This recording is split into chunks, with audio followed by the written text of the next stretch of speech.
這立法院長韓國瑜針對着民眾黨李正秀的立委身份認定，下晡調集黨團協商。內政部長劉世芳就表示講，無受到李正秀所提出的放棄其他國籍的證明。那民眾黨團總調陳清良是強調，李正秀註銷中國戶籍，這文件經過着海基會認定，符合轉換身份程序。最後調也無達成共識。那韓國瑜是猜是講，佇個代志查清楚，司法判決進程，尊重李正秀立委的身份，還佫執權。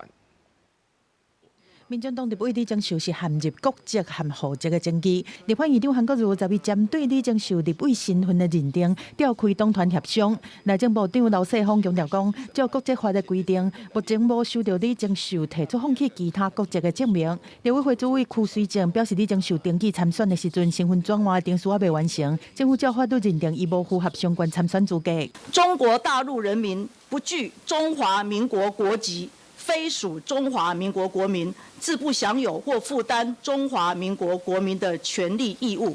如果參選人登記時，如果具有中國大陸人民身份，他台灣人民的身份就會有爭議。不過，知影是大力挺李正秀，那也認為講李正秀已經經過中選會審核通過，而且完成宣誓，參政權應該受到保障。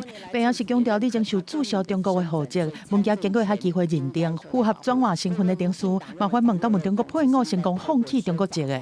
他什麼時候取得了身份證，就什麼時候具有所謂的公民權，就具有參政權。蔡英文總統執政的時候，從來沒有問題，也沒有這個爭議。來到現在賴清德總統執政的時候，陸配的參政權變成了一個爭議。看到調解協商已經1點鐘嘛是無共識，韓國瑜做出裁示。相關事實查明之前，以及司法最終判決之前，有鑑於李正秀委員既完成就職宣誓，其立法委員身份及職權行使應該予以尊重。